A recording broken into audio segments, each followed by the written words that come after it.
When we arrived at Signal Mountain, Tennessee, we discovered that Mr. Steele's wife is Wilson Gage, who writes children's stories, modern stories about children, in complement to her husband's historical stories about children. And they look so good that she has agreed to talk a little bit about them with us. Mrs. Steele, it's nice to be with you this morning. By looking at the beautiful prints of birds on your wall, we are sure that you must be a great bird lover, right? Right. I'm a bird watcher of the first war. Then this probably led you to write the Big Blue Island, right? My interest in nature, and especially in birds, led me to write all my books.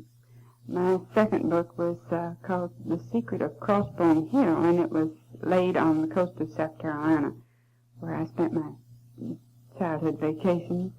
And I wrote it specifically so that I'd have an opportunity to talk all I wanted to about birds. Oh, I wrote Big Blue Island about great blue herons, and a wild goose tale about wild geese. I happen to be very fond of wild geese indeed, and am fortunate to live where they spend the winter. A flock of 12,000 winters not far from here on one of the TVA lakes, and I spend a great deal of my time up there with them. Oh, well, I think geese are just beautiful. The morning we started on this trip, a flock went over, and I said, now that's a good omen.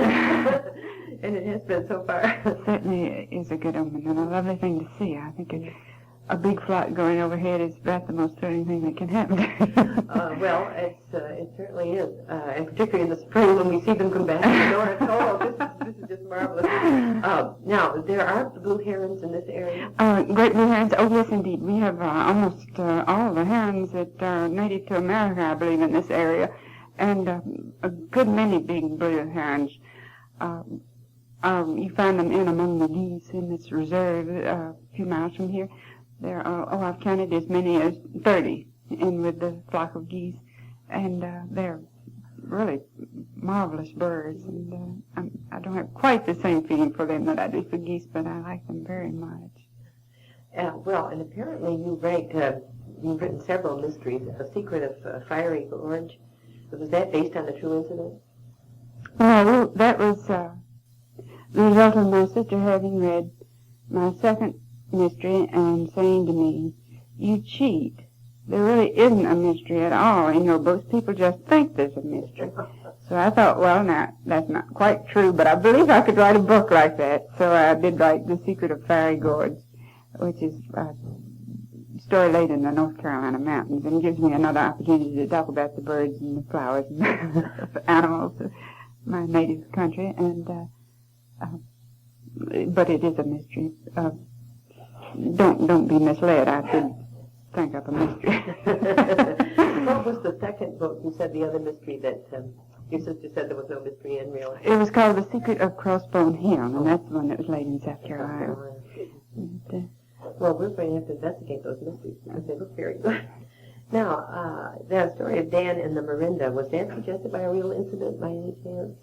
No, Dan and the Miranda was partly the result of the fact that I'm very fond of spiders, and it worries me that they are such misunderstood creatures and people dislike them so simply because they have more legs than ordinary. They're really useful and attractive creatures, and I thought I'd write a book partly to show what intriguing kind of beasts they were, and partly because at that time my children were the age when they were always being asked to enter something on the science fair, and it created a lot of trouble and bother thinking up entry for everybody to put in the science fair. And I thought that probably this was a universal problem, and I would use it as a basis for a story. A little boy who really didn't know what to put in the science fair, but felt that he should. And that was how Dan and the Miranda came about. Well, these are all exciting stories. My last book was called The Ghost of Five Owl Farm, and was about owls. So you see, I'm always in there with the birds, strictly for the birds. I have written one book which has proved to be very popular with young people called Miss Osborne the Mob, which was a fantasy about some children who discovered that one of them had miraculous powers and could could work miracles in a minor way. And as a result, she brought a dust mop to life to become a slave to her and her cousin in their summer vacation, and had the tables turned on her. Became instead the dust mop slave. Marvelous. Had a very hard time converting the dust mop back into its proper form. Your mother is Christine Govan, right? That's right. Am I pronouncing it right? Govan. Govan. Her mysteries have been the children's favorites for several years now. How did you happen to start to write? I mean, was this always sort of part of the family tradition? Well, I suppose so. My mother's first book was published in 1934, I believe, when I was just a child, and it was about her childhood. And I suppose I just came up with the idea that eventually I'd write books too, although my husband started writing books a long time before I did. He started very shortly after we were married, and though I was able to help him every now and then, I didn't really seriously think about writing myself until my children were up in school and out from underfoot, so to speak.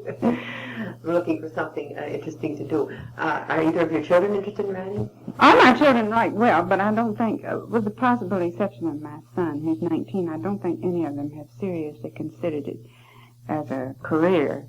Well, that would be interesting. With three writers in the same house, you each have a separate typewriter? We each have a separate typewriter. Well, We only have one disc, but it's a very large disc, half an acre in area, and we sit on opposite sides and type away and try to ignore each other. In other words, you write directly onto the typewriter. You don't do it. I try to write directly onto the typewriter because it's so much quicker, for one thing. Longhand is a little slow for me. There are times, for instance, when you have to sit in the dentist's office and wait or something like that, when you can write in longhand and work in a little extra time that way, but for the most part it's easier and simpler to write directly onto the typewriter.